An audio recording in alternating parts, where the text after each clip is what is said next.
Hello friends, मैं हूं Prince और स्वागत करता हूं आपका मैग्नेट ब्रेन्स में। हम क्या देख रहे हैं? क्लास 9 में मैथमेटिक्स का chapter volume and surface area of solids देख रहे हैं, जहां पे हम देख रहे हैं problems on volume and surface area of cube and cuboid. यहां पे भी स्पेसिफिकली हम डिस्कस कर रहे हैं आर सवाल की एक्सरसाइज नंबर 15A को, जहां पे लास्ट क्लास में हमने 23 तक डिस्कस कर लिया था। अभी बात होगी क्वेश्चन नंबर 24 की। तो 24 समझते हैं क्या है। तो सवाल देखो, बहुत ही अच्छा सवाल है। ये basically volume and surface area का सवाल ही नहीं है। ये सवाल पता है किसका है? ये प्योरली अलजेब्रा का सवाल है। किसका? अलजेब्रा का सवाल है। तो ध्यान देना है कि कैसे सवाल ऑपरेट होगा, और बहुत इंटरेस्टिंग सवाल है ये। आपके एग्जाम पॉइंट ऑफ व्यू से इंपॉर्टेंट कहूंगा मैं, वेरी वेरी इंपॉर्टेंट तो नहीं, लेकिन हाँ इंपॉर्टेंट जरूर है, इंपॉर्टेंट है। और ये क्वेश्चन आता है जनरली, आपको ये क्वेश्चन 2 से 3 मार्क्स में आता है। बहुत इंपॉर्टेंट क्वेश्चन बन जाता है ये, और 2 से 3 मार्क्स में आता है। और इस टाइप के क्वेश्चन ऑब्जेक्टिव एग्जाम में बहुत ज्यादा आते हैं। सब्जेक्टिव में तो ये इंपॉर्टेंट है ही, ऑब्जेक्टिव एग्जाम में भी क्वेश्चन बहुत आते हैं इससे। तो ध्यान से सुनना है कि एक्चुअली सवाल क्या है। और ये सवाल क्या है ना, वॉल्यूम एंड सरफेस एरिया के चैप्टर को अगर अलजेब्रा से मिला देगा ना, तो इसी टाइप का सवाल बनेगा। अब ध्यान से समझना है कैसे। देखो, पहले सवाल ने क्या दिया ना, उसको समझते हैं। सवाल ने कहा the sum of length, breadth and depth of a cuboid is 19 centimetre. लिख लेते हैं। तो लेंथ, ब्रेथ और डेप्थ, डेप्थ का क्या मतलब है? हाइट। हमने समझा था कि किसी चीज की गहराई होती क्या है? एक्चुअली उसकी ऊंचाई ही होती है। तो लेंथ, ब्रेथ और हाइट का जो सम है कितना आ रहा है? 19 सेंटीमीटर। किसमें आ रहा है ये? एक क्यूबॉइड में। किसमें? क्यूबॉइड में। क्लियर है ये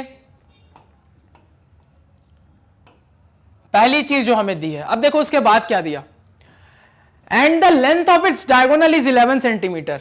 अब देखो, एक क्यूबॉइड में डायगोनल की लेंथ क्या होती है? Root under L square plus B square plus H square. और ये कितना दिया है? 11 सेंटीमीटर दिया है। तो देखो, दो चीजें हमें दे दी गई है यहां पे। क्लैरिटी है इतनी? अब देखो, आपसे पूछा क्या जा रहा है? Find the surface area of the cuboid. अब मैंने आपको समझाया था कि कहीं पे भी डायरेक्टली सरफेस एरिया की बात कर दे तो आपको क्या समझना है? आपको बस ये मान के चलना है कि वो टोटल सरफेस एरिया की ही बात कर रहा है। ये मैंने ऑलरेडी डिस्कस किया है कि कहीं पे भी क्वेश्चन डायरेक्टली आपको सिंपली क्या बोल दे? Surface area. आपको क्या समझना है? Total surface area. आपको कभी नहीं समझना लैटरल सरफेस एरिया, क्योंकि अगर वो लैटरल सरफेस एरिया आपसे पूछेगा तो आपको उसके लिए या तो कोई एक्स्ट्रा इंफॉर्मेशन देगा, या किसी ना किसी तरीके से वो आपको बताएगा कि हां मैं लैटरल सरफेस एरिया की बात कर रहा हूं। क्लियर है? अब देखो यहां पे, अब देखो, अभी फिलहाल टोटल सरफेस एरिया निकालना है। क्या होता है भाई क्यूबॉइड के टोटल सरफेस एरिया का फॉर्मूला? तो 2 into L B plus B H plus L H, यही फॉर्मूला होता है। ये सबको क्लियर है? ये किसका फॉर्मूला होता है? आपके total surface area of cuboid का। तो हमें ये दिया है, ये दिया है, और ये निकालना है। अब थोड़ा सवाल पे फोकस करो। ये तो आपने सवाल का मैथमेटिकल फॉर्म निकाल दिया कि ये दोनों चीज गिवन है और ये मेरे को फाइंड करनी है। ये जो ऊपर वाली चीज है दोनों, ये क्या है? आपको गिवन है। ये दोनों चीजें आपको गिवन है, और ये आपको क्या करना है? फाइंड करना है। क्लैरिटी है? सवाल समझ में आया? अब देखो आगे। अब यहां पे समझना है बातों को। देखो यहां पे, तो यहां पे मैं क्या करूं कि मेरे को ये निकल के आ जाए। ठीक है, अब थोड़ा सवाल देखते हैं और समझते हैं। तो कुल मिला के क्या देख रहा हूं मैं? नॉर्मली एक स्टूडेंट कैसे सोचेगा, देखो बताता हूं। जब सवाल ऐसा दिया रहेगा तो नॉर्मली आप कैसे सोचोगे? बहुत इंपॉर्टेंट सवाल है, ध्यान से सुनना। आप कहोगे कि सर मेरे को एल बी, बी एच और एल एच निकालना है, यानी मेरे को लेंथ, ब्रेथ और हाइट की जरूरत पड़ेगी, यानी कि मेरे को एल, बी और एच चाहिए। अब ना मेरे को लेंथ पता है, ना मेरे को ब्रेथ पता है, और ना ही मेरे को हाइट पता है, क्योंकि जब तक तीनों पता नहीं रहेंगे मैं इसमें पुट नहीं कर पाऊंगा और आंसर निकाल नहीं पाऊंगा। अब देखो, एल, बी और एच कितने अननोन? 3 अननोन। ध्यान से सुनना सवाल को। कितने अननोन? 3 अननोन है। अब 3 अननोन को सॉल्व करने के लिए कितने इक्वेशन की जरूरत पड़ती है? हमने पढ़ा है 3 इक्वेशन की। कितने? 3 इक्वेशन की। 3 अननोन को सॉल्व करने के लिए 3 इक्वेशन की जरूरत पड़ती ही पड़ती है।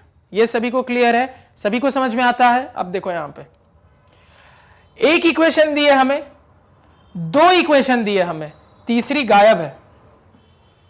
सवाल क्लियर हुआ? सवाल क्यों इतना इंटरेस्टिंग हो गया कि हमने अभी जो फैक्ट्स पढ़े हैं कि कहीं पे भी इक्वेशन फॉर्मेट मिल जाता है तो हम कैसे सोचते हैं, तो जितने अननोन उतने इक्वेशन। तो यहां अननोन कितने हैं, ना लेंथ पता है, ना ब्रेथ पता है, ना हाइट पता है, तो 3 अननोन है।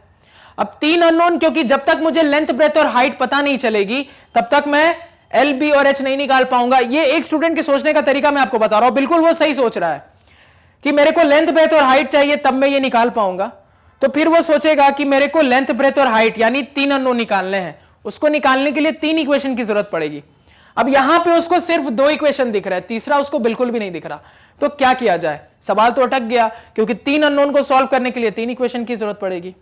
सही बात है, स्टूडेंट बिल्कुल सही सोच रहा था। अब यहां पे ध्यान दो, स्टूडेंट बिल्कुल सही सोच रहा था, जो ऐसा सोच रहा था, थोड़ा सा वो बस सोचने में ना एक मिस्टेक कर गया। क्या कि अगर मैं आपसे कहूं कि ये निकालने के लिए, देखो उसकी बात सही है कि सर मेरे को अगर एल, बी और एच निकालना है ना तो मेरे को 3 इक्वेशन की जरूरत पड़ेगी, लेकिन क्या मुझे एल, बी और एच निकालना है? नहीं, मुझे क्या निकालना है, मुझे actually L into B, B into H और एल इंटू एच निकालना है। ये यहां पे आपको समझने वाली चीज है।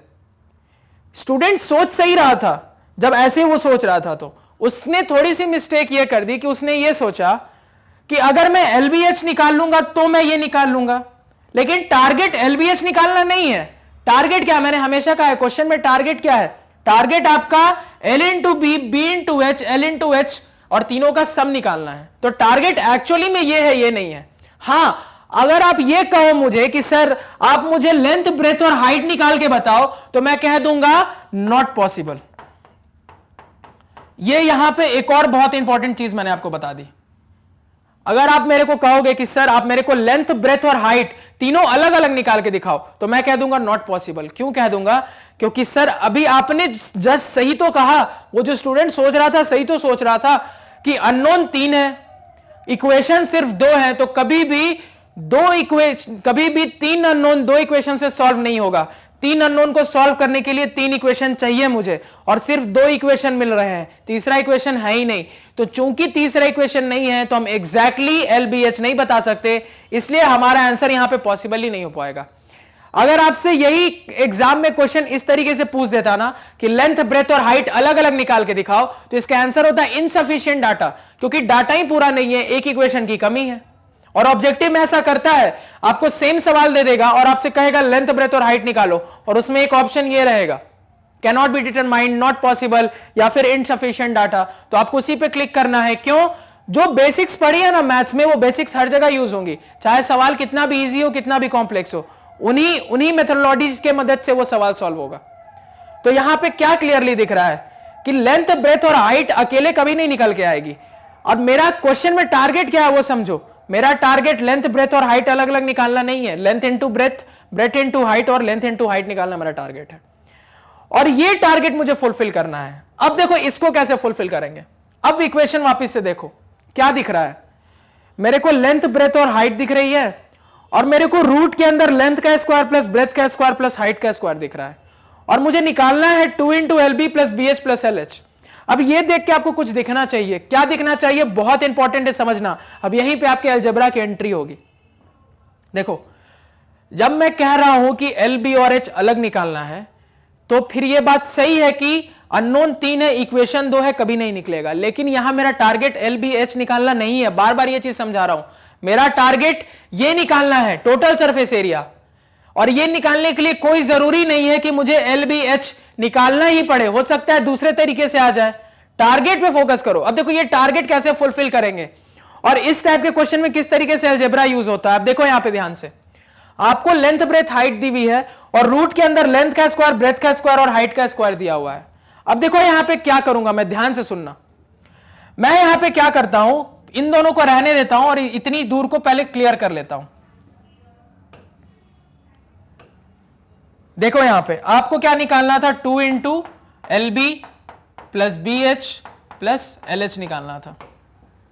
क्लियर है? अब देखो यहां पे, अब यहां पे अगर कोई चीज मैं ऑब्जर्व करूं तो मुझे क्या दिख रहा है, मुझे ये दिख रहा है कि आखिर करूं क्या मैं कि ये निकल के आए मुझे। तो देखो मैं क्या करूंगा, नीचे स्क्वायर है ना, ध्यान दो, नीचे स्क्वायर है, रूट के अंदर आखिर है क्या, स्क्वायर ही है। पहले एक चीज पे क्लैरिटी रखना कि कभी भी एक इक्वेशन पे रूट होना तो आपका पहला काम होना चाहिए रूट हटा देना। कुछ भी करो, ये स्क्वायर रूट हटाओ, क्योंकि स्क्वायर रूट के साथ इक्वेशन सॉल्व करना बहुत मुश्किल है। तो स्क्वायर रूट कब हटता है? दोनों तरफ स्क्वायर कर देंगे। तो इसी इक्वेशन में अगर मैं दोनों तरफ स्क्वायर कर दूंगा तो देखो क्या निकल के आ जाएगा, स्क्वायर रूट और स्क्वायर आपस में एक दूसरे को कैंसिल कर देंगे, तो देखो क्या बचेगा मेरे पास, L square plus B square plus H square is equal to 11 का स्क्वायर यानी कि 121 बचेगा। ये यहीं से निकल के आया है। क्या कहा मैंने? कहीं भी किसी इक्वेशन में स्क्वायर रूट दिखे तो आपका पहले प्राइमरी काम क्या होना चाहिए, स्क्वायर रूट को किसी ना किसी तरीके से एलिमिनेट करना। तो हमने दोनों तरफ स्क्वायर कर दिया। क्या क्या मैंने कुछ भी नहीं किया, मैंने ये किया, root under L square plus B square plus H square आपको कितना दिया था 11, मैंने कर दिया स्क्वायरिंग बोथ साइड्स। अब ये देखो स्क्वायर रूट और स्क्वायर खत्म हो जाएगा, हमने ये डिस्कस किया है। क्या बचेगा अंदर में? यही तो है, यही तो बचेगा। तो क्या बच जाएगा, L square plus B square plus H square, और ये किसके बराबर आ जाएगा, 11 का स्क्वायर के, यानी कि 121 के बराबर आ जाएगा। क्लैरिटी है इसको सभी की? निकाल के रख लिया। अब हम आगे सोचते हैं क्या करेंगे। अब देखो यहां पे तो मेरे को नीचे एक L square B square H square दिख रहा है और ऊपर एल बी एच दिख रहा है। अब देखो क्या करूंगा मैं, कैसे सोचूंगा मैं। अगर ऐसा सोचूं कि अगर मैं एल बी एच को, देखो ध्यान देना, L plus B plus H, देखो मेरे को क्या पता है, एल बी एच पता है मेरे को, L square B square H square पता है, और मेरे को L B B H L H निकालना है। यही चीज है, ये पता है, ये पता है, ये निकालना है। तो कैसे प्रोसीड किया जाए? तो इसको प्रोसीड करने के लिए देखो मैं क्या करूंगा। जब मैं ये चीज देखूंगा ना तो तुरंत दिमाग में, आपने अलजेब्रा पढ़ लिया है, आपको एक चीज क्लिक होनी चाहिए। क्या क्लिक होना चाहिए? कि सर अगर मैं a plus B plus C का होल स्क्वायर करता हूं, अगर मैं a plus B plus C का होल स्क्वायर करता हूं तो मेरे को एक चीज निकल के आती थी, a square plus B square plus C square plus 2ab plus 2bc plus 2ac। अब ये आपको तुरंत हिट करना चाहिए इतना देखकर कि मैंने देखा a plus B plus C देखा, मैंने देखा a square plus B square plus C square, और उसके बाद मैंने देखा A B plus B C plus A C. तो इतना देखने के बाद मेरे को यह समझ में आया कि इससे रिलेटेड एक एल्जेब्रिक एक्सप्रेशन हम जानते हैं, और वो एक्सप्रेशन कुछ इस तरीके का है। देखो इसमें A plus B plus C भी है, A square plus B square plus C square भी है, और A B plus B C plus A C भी है। अब ये मुझे निकालना है, ये मुझे मालूम है और ये भी मुझे मालूम है, तो क्या वो नहीं निकाल लोगे? डायरेक्टली निकाल लोगे। आई बात समझ में? तो क्लैरिटी रखना सवाल में क्या हो रहा है और कैसे हो रहा है और क्यों इस तरीके से प्रोसीड करना पड़ा। और एक्चुअली हमारा टारगेट ये निकालना था, एल बी एच अलग अलग निकालना नहीं है। यही सवाल मैं बार बार कह रहा हूं, अगर आपसे अलग से पूछा जाए एल निकालो बी निकालो एच निकालो, कभी नहीं निकाल सकते, डाटा ही सफिशिएंट नहीं है। लेकिन यहां पे मुझे वो निकालना भी नहीं, मुझे क्या निकालना है? टोटल सरफेस एरिया निकालना है। ये हम जरूर निकाल सकते हैं क्योंकि इतना देखने के बाद हमें ये चीज दिख रहा है और ये आपको भी दिखनी चाहिए। क्लैरिटी है? समझ में आया क्या सोचना है? अब ये तो बहुत सिंपल है, आपको a plus B plus C पता है, यहां पुट कर दोगे। आपको a square plus B square plus C square पता है, यहां पुट कर दोगे, तो ऑब्वियसली आपको ये निकल के आ जाएगा और यही तो आपको निकालना टारगेट है। क्वेश्चन खत्म हो गया। सवाल समझ में आया? क्लैरिटी है? कोई दिक्कत कोई प्रॉब्लम किसी को नहीं होनी चाहिए। क्लियर है? अब इसी चीज को जो समझाया क्या करेंगे? लिख लेंगे। तो लिखना स्टार्ट करते हैं। देखो यहां पे कैसे लिखेंगे, देखो यहां पे सॉल्यूशन। तो सबसे पहले हम लिखेंगे कि let length is equal to L, breadth is equal to B and height is equal to H. ठीक है, अब इसके बाद हम क्या लिखेंगे? Now length plus breadth plus height कितना दिया है आपका? 19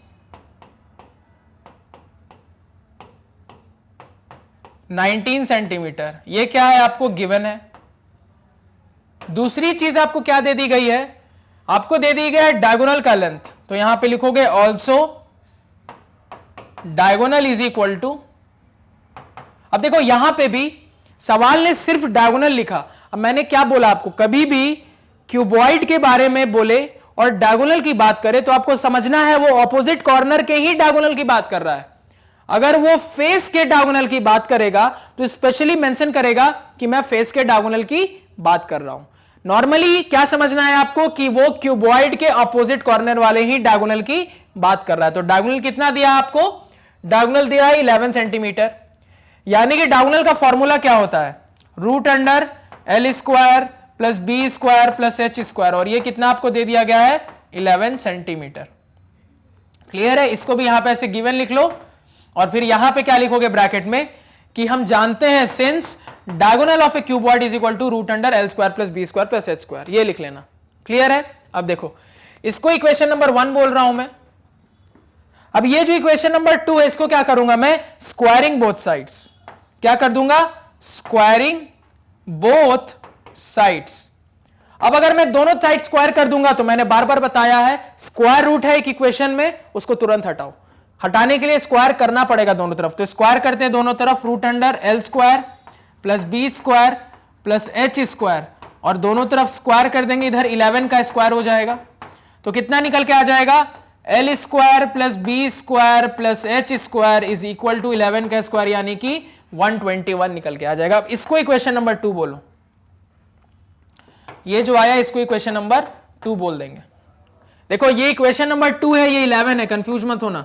ये 11 है और नीचे इक्वेशन नंबर 2 है, तो 1 और 2 पहले निकाल के रख लो।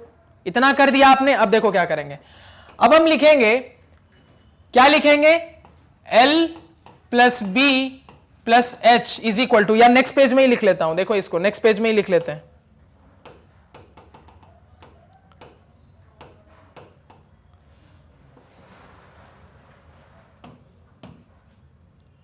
ठीक है, इस पेज में देखो अब हम क्या लिखेंगे, हम यहां पे लिखेंगे L plus B plus H is equal to, कितना आया था हमारा? देखो 19 सेंटीमीटर था। कितना था? कितना निकल के आया था? देखो ये आपका 19 सेंटीमीटर निकल के आया था, तो इसको मेंशन करो, इज इक्वल टू 19, और ब्रैकेट में क्या लिखोगे? From 1, from 1। अब देखो मैंने आपको इक्वेशन बता दिया कैसे करेंगे, तो क्या करता हूं मैं? Squaring both sides. क्या करूंगा मैं यहां से? Squaring both sides. तो यहां पे लिखूंगा now squaring both sides.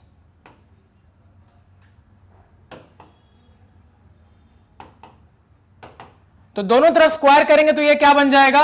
L plus B plus H का होल स्क्वायर, और इस तरफ क्या बन जाएगा? 19 का स्क्वायर। अब यहां पे देखो a plus B plus C का होल स्क्वायर क्या होता है? A square plus B square plus C square plus 2ab plus 2bc plus 2ac। 19 का स्क्वायर कितना हो जाएगा? देखो 19 का स्क्वायर हो जाना चाहिए 381 होता है शायद, चेक कर लेते हैं।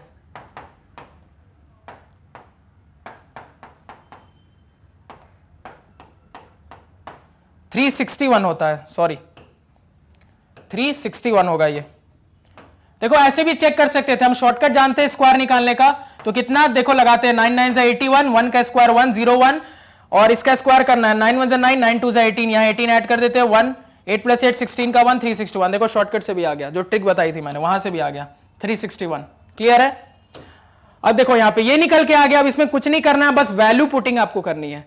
तो यहां से क्या लिखोगे? अब देखो ये L square plus B square plus H square already हम निकाल चुके हैं। कहां है ये?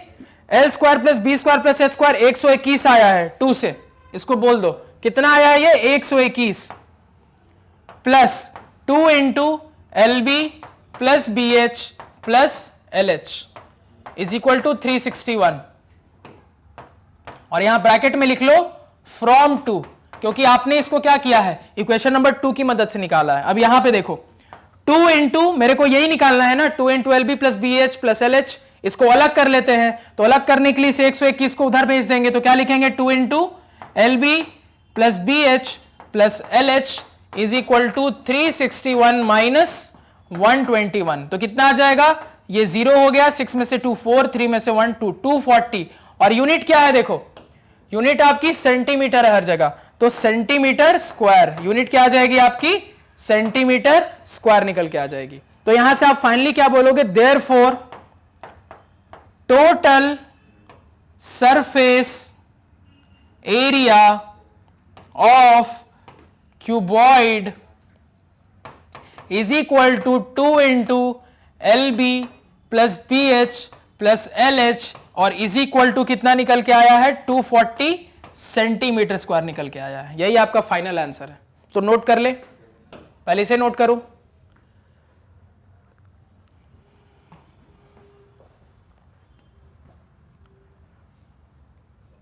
अब इसे नोट कर लो।